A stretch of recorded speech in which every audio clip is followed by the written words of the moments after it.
what's up? It's your girl Cosandra Calloway, and I'm here at the Beverly Hills Hotel for the Teen Line Food for Thought Luncheon. That's right, it's the power of empathy, and we're here to honor some extraordinary teens for all the work that they do and volunteer for Teen Line. Hey.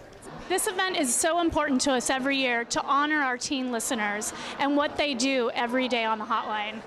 Just the power of being able to listen and embrace empathy can make such a difference in the lives of those who might be struggling. So now, if people want to get involved with this organization, how can they get involved? They can actually go to our website at www.teenlineonline.org. Well, it's over 15,000 teens that call in and text for you. Do you need more help, more volunteers? You know, we're always looking for good people for volunteers, and we're always looking for people, who can help out in the different events that we do and community outreach. We do a lot of education in the community, which is really important to help reduce the stigma around mental illness. So if they want to be a part, how can they follow you? What are your social media handles? You can find us on Facebook, you can find us on Twitter, Instagram, Tumblr, Snapchat. I'm about to fan out. I'm about to interview one of the stars of the Dukes of Hazzard. I'm a fan for 53 years, and I'm so looking forward to talking to Catherine and also talking to her daughter, who's being honored this evening for Teen Line. Teen Line is an organization that helps teenagers with disabilities, with bullying, with just so many different things that they assist with Teen Line. So let's take a look at me and Catherine and Laura get down on the red carpet here at the Beverly Hills Hotel. Hey, so Laura, you're gonna hold the mic for us, okay? Oh. Because first I want to do this. Nice. I have daisies Oh. for the daisy. Laura, how does it feel to have a mom who not only has like the most insured legs ever in history, but as iconic with the Daisy Dukes, but she did something that most people haven't done. She made her own poster and put the money, and the money came to her. So you're learning, that's marketing 101. She did it from the beginning. You were doing things from the beginning that studios weren't even doing. Now they have the Twitter and social media and they want to own you. Yeah. What made you decide to put out your own poster back then? Well, the problem was Warner Brothers didn't want to do that poster. They wanted me to do a poster in a bikini. They said, we want you to look like Farrah Fawcett. Get in a bikini, slick your hair back, put on some 2-inch nails and go. And I said, well, that's nice, but that's not me. And people are buying my character. They want to see the character. They don't want to say, oh, no, we don't want that. We want this. And I said, okay, well, I'm not going to do that. And they said, okay, well, then you don't have a poster deal. So I made my own poster, and they distributed it. But I paid for everything. I did it all. And then I sold 5 million posters. Marketing 101. You make your You know what? Do what's in your heart. and that's what you did. That's exactly and now you're paying it forward, and you invested in your daughter who's being honored today. Now, Laura, your mom being Daisy Duke. How was that growing up? Awesome legs. I don't know. She's just You know what I seriously think a great it's been mom. fun. What's been fun is We have a lot of fun together. we do. We have, and I have another daughter, and we have fun. We constantly have fun, and I have them work hard for in the academics. I mean, we really make decisions about what we're going to do, and the kids know what's important in life, and I've been able to help them with I think with image, with body image, with reaction and peer pressure, things that maybe it would have been a little harder if I hadn't had this Daisy Duke part. And bullying is so prevalent now, especially with social media and cyberbullying. I saw an interview where you did and said that years ago, you were on Melrose, you and Madonna just kicking it, walking it down the street, Yeah. and not having to worry about all of the lights and the camera and all that, and you didn't have to deal with this. So The thing is, Madonna, and I mean, I can't speak for her today because I haven't seen her for a while. Everybody gets involved with their kids and their lives, but both of us felt confident in ourselves and in our abilities, and I wasn't afraid of anybody. I wasn't afraid of people coming up to me or to being open to that, and I didn't. Like today, I think it's a different situation. Yeah, people don't listen. They're so caught up in trying to get it on and trying to get it on their phone and got it on Instagram. What do you tell kids about social media and bullying? How do you speak? Because you're being honored today. So give us a little bit about what you tell kids. Well, I think a big issue is that people nowadays feel really comfortable when they're hidden behind screens. Like, stuff you would never say to someone's face because it's just inhumane and unkind. Like, stuff you would never say.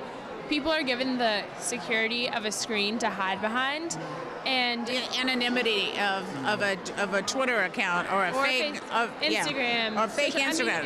And there's new ones every fake day. social presence. Right. Yeah, so when teens call in, I mean, it's horrible. Like, even how I've been there for 4 years, and when I first started, there were different issues, and now there's different issues. So now there's like 13 reasons why, and I've had a bunch of calls that like reference that show. So I mean, it's always changing. Before I let you go, how's your fashion line? You know what? I have opened 2 stores now. I'm opening my second. I have a store called Daisy Country in Nashville, and I have Daisy Country now opening in Virginia and a little coffee shop. So, I'm having a lot of fun with it. I'm doing more of a memorabilia, touristy thing with a little bit of denim. I have been searching forever. I go to vintage stores like bi-weekly because I've been looking for a really, really good pair of like cut off Levi's or even Levi's that I could make her cut off. But I went to her store and I was like, Mom, I really need Levi's, and she was like, oh yeah, keep looking.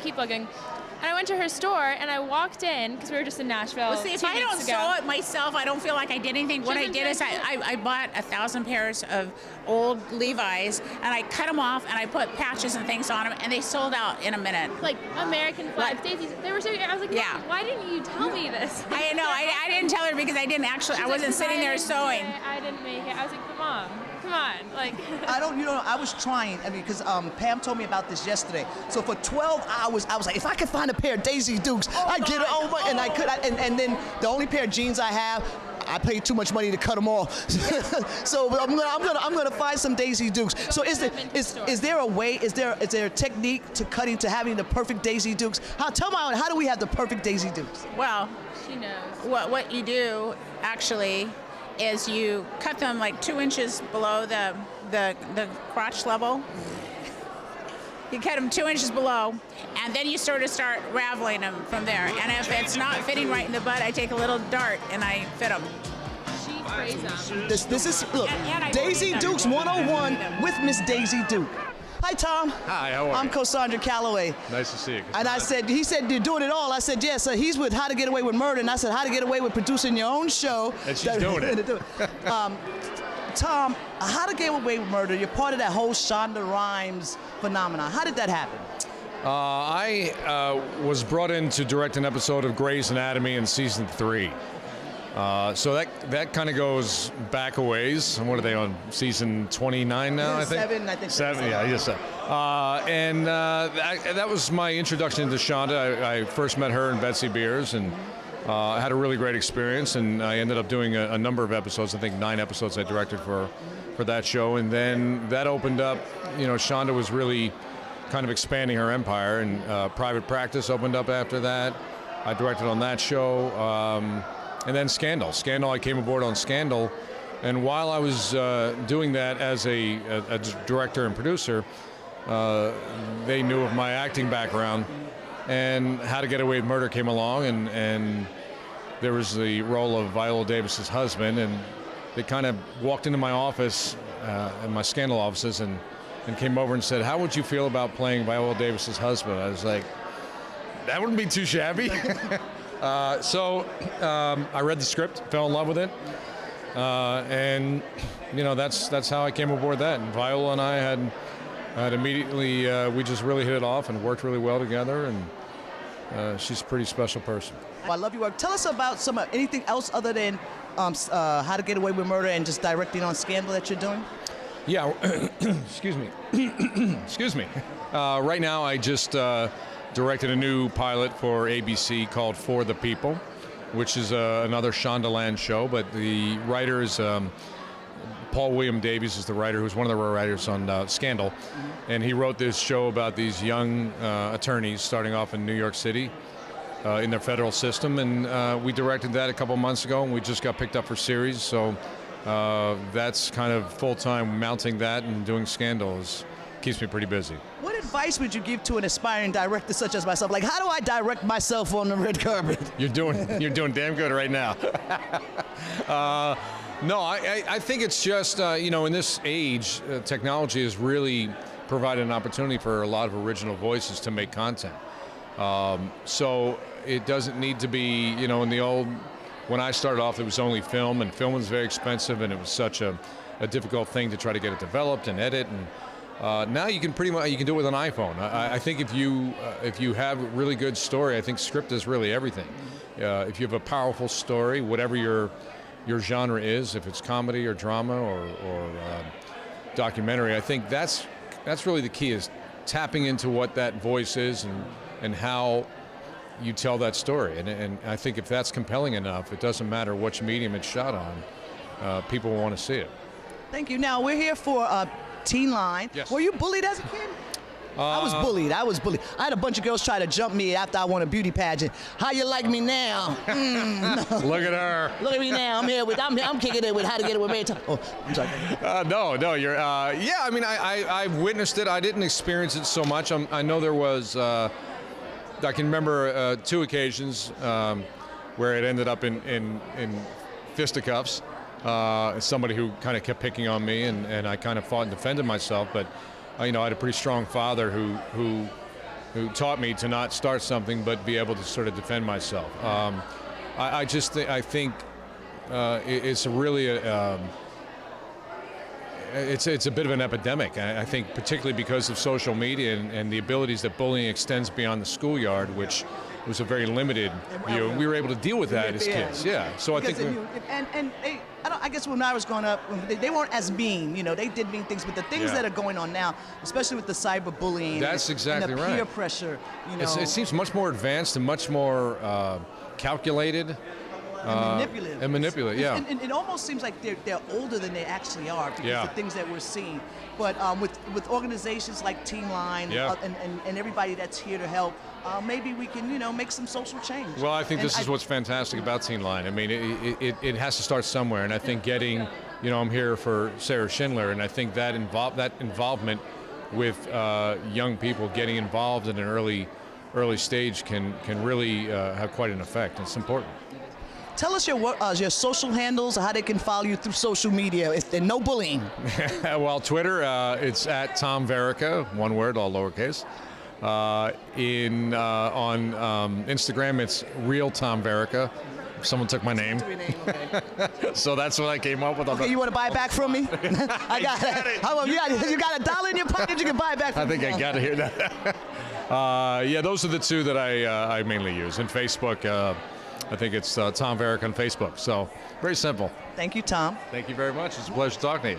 It's Cosandra, Calloway, and behind us, this is Adam. And I just said congratulations to Adam because Adam is married to Katie, and they're about to have a baby. Yes. Do you know what sex it is? We're so excited. It's a boy. It's a boy. Cannot wait. So will his name be Adam? We're bouncing around names right now. Okay. We've always had LeBron as a temporary name, as a place filler. Right. And well, you know what? LeBron's not playing at his best right now. So if Cleveland loses, will you still date? Yeah, probably. I think LeBron is going to turn it around tonight, actually, and then all of a sudden, LeBron's back in the mix. Exactly. In terms of the naming. But yeah, I think that's just a place filler. From what I hear, Katie is not going to name the baby LeBron. Okay, all right. So we'll pick something else like Adam Jr. Yeah, exactly. Well, you know what? Cassandra's not a good name. Yeah. Well, my youngest brother's name is Sidolian.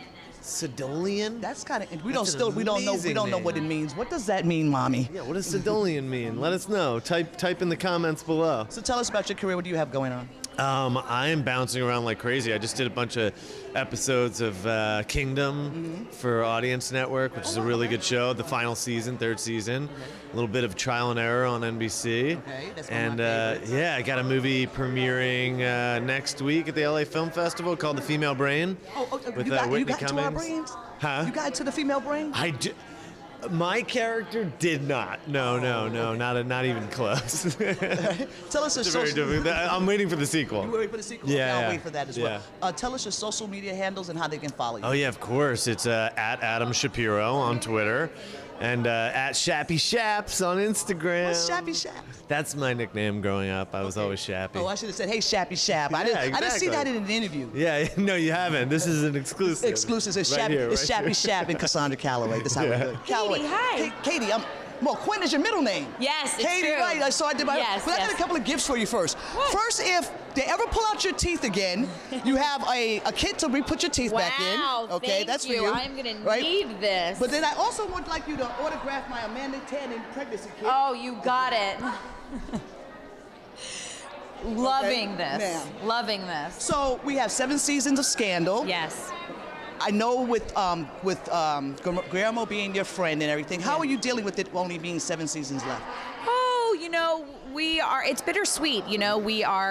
I feel like it's very hard these days to get a show that goes for 7 seasons, so we're so grateful, and it's been such an epic run, but it's bittersweet because we're family and we're so close, and we're in the makeup trailer at 5 a.m. together every day, and it'll be a bummer to not be doing that every day, but I feel like it's amazing to go out on top, And it is, and being from Queens, in New York, yeah. and your family being from Queens. Yeah. Now, how is your academy going, your acting school?